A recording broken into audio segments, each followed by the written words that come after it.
Hi everyone, I'm Jan Chris Angelo de Guzman. In this video, I explain different number system and show you how to convert between them step by step. Number system, binary to decimal, decimal to binary, decimal to octal, decimal to hexadecimal,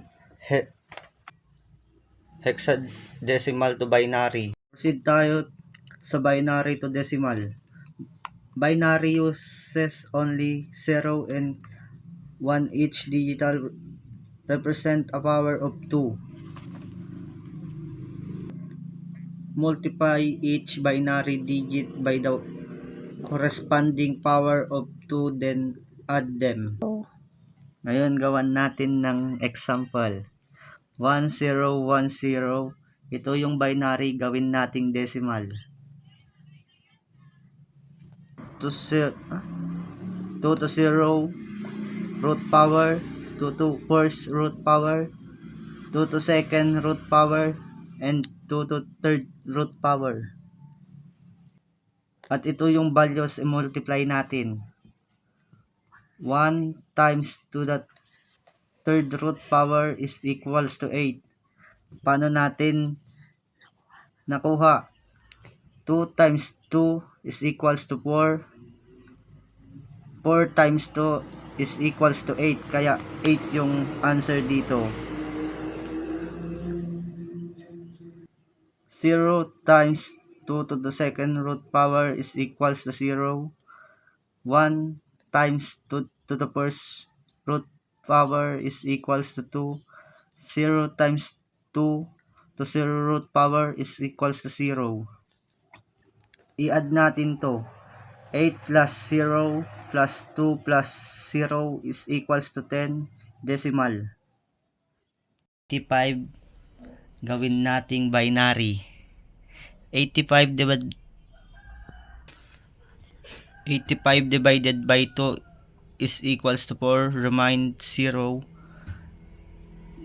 Yung 42 lagay natin dito sa baba. 42 divided by 2 is equals to 21. Remind 0. Bakit 0? Kasi wala nang matitira pag... Bakit 0? Kasi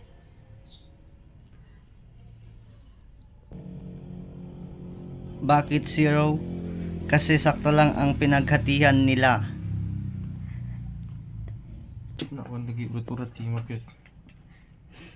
Copy natin yung 21 dito. 21 divided.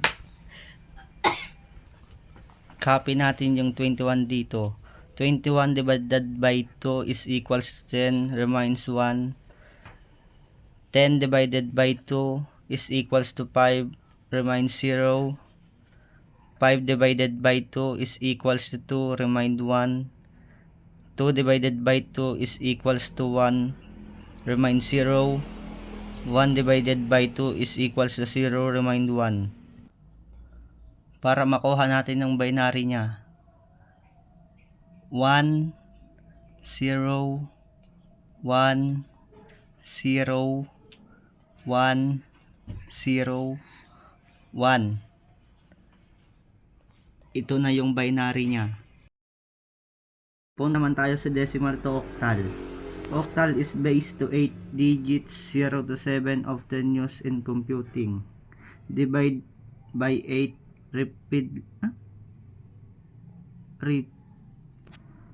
divide by 8 repeatedly, collect reminds backward. Example, 95 gawin nating octal. 95 divided by 8 is equals to 11. Remind 7. 11 lagay natin dito.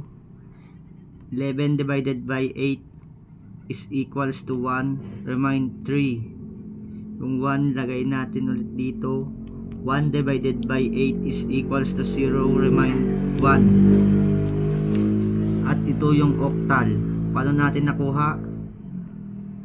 Noona tayo sa baba, pataas. Kaya 137 ang octal. Sa decimal to hexadecimal. hexadecimal is base to 16 digits, 0 to 9, then A to F, like A equals 10, B equals 11, and etc. Divide by 16, repeatedly convert reminders above 9 to letters A to F. Then convert natin yung 188 sa hexadecimal. 188 divided by 16 is equals to 11 remains 12. Then convert numbers to hexadecimal letters. 11 in hexadecimal is equals to B, then 12 in hexadecimal is equals to C. Then combine BC 16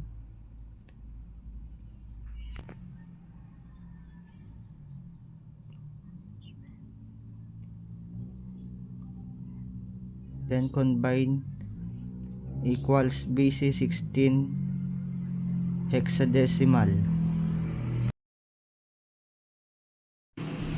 Then punta naman tayo sa hexadecimal to binary. Each hexadecimal digit corresponds to exactly 4 binary bits. Replace each hexadecimal digit with its 4 bits binary equivalent. Verification code. 2F to binary. 2 equals 00102, then F equals 1111, then combined equals 0010111, or pwedeng 101111. In this video, we learned what binary, octal, decimal, and hexadecimal system are and how to convert between them. I hope this helped you understand number system better. Thank you.